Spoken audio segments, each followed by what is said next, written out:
Coming up, we'll dive into the dirt racing weekend ahead, including what's happening at Bristol with the All-Stars, USAC in Indiana, plus news from Donny Schatz and Dave Darland. Let's go.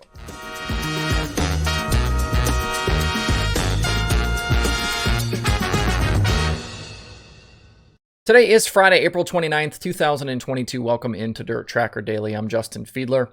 The World of Outlaws Bristol weekend is upon us, and last night the track was open for practice sessions for both the sprint cars and the late models.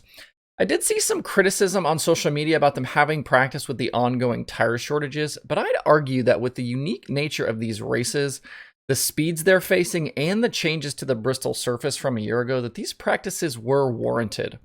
Under normal circumstances, if we were at a track that the Outlaws visit regularly, I think that the criticism would make sense, but not here at Bristol. I think it's the right idea, even at the most basic safety level, to give these guys some extra laps to be ready for the weekend ahead. So again, I don't agree with that criticism. David Gravel led the way on the sprint car side with a lap of 13.624 at 138.990 miles per hour. That lap was about 0.3 off the track record set by Sam Haferteep last year.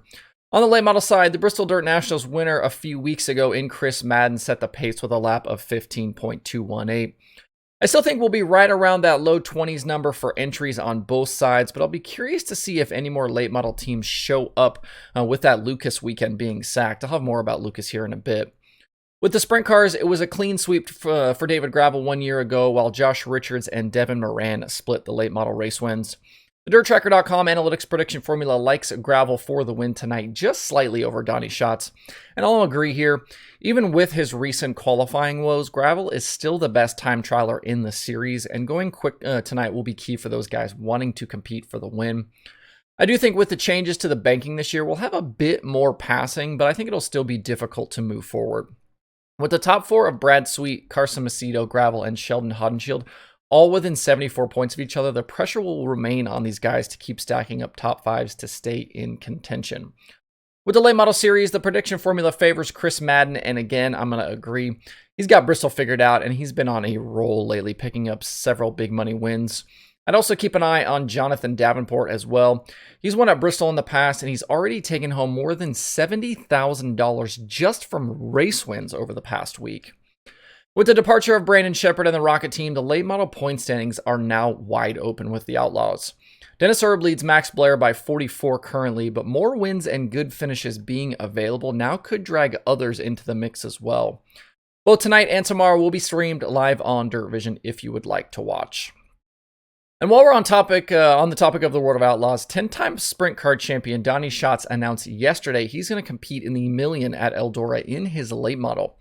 The sprint cars are at Knoxville on June 10th and 11th, so no dream races for Schatz, but he will be available Wednesday and Thursday for the Million Nights. He'll drive his own number 15 rocket chassis in the event that we've seen plenty of times before, including at Dirt Kart Nationals, World Finals, and even earlier this season at the Wild West Shootout. Remember, Schatz was going back and forth between Wild West Shootout and the Chili Bowl. With all these added entries like Schatz, Tyler Courtney, possibly Chase Briscoe, I think that June week at Eldora should be pretty damn epic. And one other news item from yesterday I wanted to share is about Dave Darland. 1 year after suffering a stroke that forced him to sit out from racing, Darland was back this week testing a non-wing sprint car at Gas City I-69 Speedway. Any future race schedule is unclear right now, but either way, it was great to see the People's Champ back behind the wheel of a race car. National Sprint Car Hall of Famer has championships in all three USAC divisions and big race wins, including Turkey Night and the Oval Nationals. So great to see the People's Champ at the track again. If you're a fan of the All-Stars, they've got 3 races lined up for the weekend. They're at Lernerville tonight, tomorrow at Sharon, and Sunday at Waynesfield. Tyler Courtney brings a 22-point lead into the 3-race stretch. He's leading that over Parker Price Miller, with Bill Baylog, Zeb Wise, and Cap Henry the rest of the top 5. Sunshine has 2 wins in 5 points races, with Anthony Macri and Brent Marks the other 2 winners. The field should be pretty tough, though, I think, the next few nights. You'll have the Western PA guys and the Ohio regulars in the mix there, along with all of the All-Star guys. Tonight at Lernerville, Sunshine is the favorite for the win from the prediction formula. Aaron Reitzel is actually the most recent series winner at Lernerville back in 2019, but he's at Bristol this weekend with the Outlaws. I think things should be pretty wide open. I'll go with Courtney here as well, just kind of just de facto, kind of by default. Spencer Baston, Danny Dietrich, and Justin Peck were all-star winners at Sharon last year, with Cole Duncan and Kyle Larson the most recent winners at Waynesfield. I'd keep an eye on Parker Price Miller over the next 3 nights as well. Courtney is the only driver with a better average finish than PPM over the last 5 races, and I would not be surprised if he was able to jump up and grab one of these wins. You can catch the All-Stars all weekend long on Flow Racing. Over to USAC, their schedule picks up big time this weekend with 3 days set for Indiana racetracks. National Sprint Cars are at Bloomington tonight and Hobstadt tomorrow. Then the Silver Crown Series opens their 2022 season on Sunday at the new-look Terre Haute Action Track. That's being run now by Scott Ronk and Bernie Stubjen. Those guys have been working on big track improvements in recent months, and Terre Haute will look very different than it has in the past. Cody Swanson is the reigning Silver Crown champion, and we should be pretty close to 40 cars for that race on Sunday. I think things will be wide open this season with Silver Crown. With the sprint cars, Emerson Axum leads Justin Grant and Chase Stockin in the standings with 4 race nights complete on that side.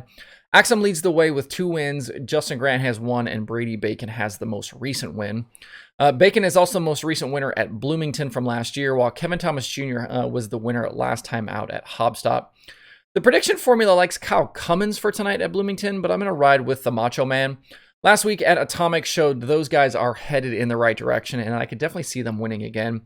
Don't sleep on Justin Grant, though, either, and Tanner Thorson is back in action this weekend with the wing off. Every USAC race can be watched live over on Flow Racing. One other sprint car show to check in on this weekend is the NARC David Tartar Memorial at the Silver Dollar Speedway. This is the second race of the year for the 410 series out west. Colby Copeland was the opening night winner with NARC, and he leads the point standings. The field will include Paul McMahon. He's driving that Clyde Lamar 3C as a tribute to that car owner. Tim Kading will also be there, as will defending race winner Justin Sanders, defending series champ Dominic Scelzi, Willie Croft, Bud Kading, the Facino brothers, Billy Atten, DJ Neto, Shane Golobic, Corey Day, and a lot more. If you don't mind staying up late on Saturday night, this one will be live on Flow as well. With all the drama this week in the late model world with Brandon Shepard and Rocket swapping allegiances from the Outlaws to Lucas, we now won't even get to see Lucas race this weekend. Their shows tonight at Tri-City and tomorrow at Macon have been canceled because of the weather.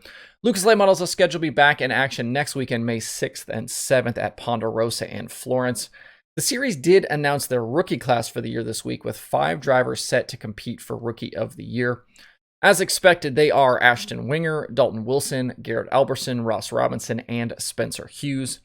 Ashton Winger leads the way currently as he sits 6th in the standings. The other 4 are 11th through 14th.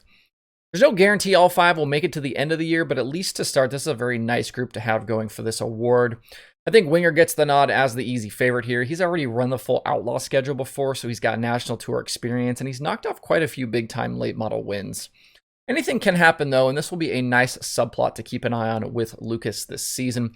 And like I said, also I'll be curious to see if any of those Lucas guys then go to Bristol and try to get some races in this weekend with those nights canceled. We'll just have to wait and see for that.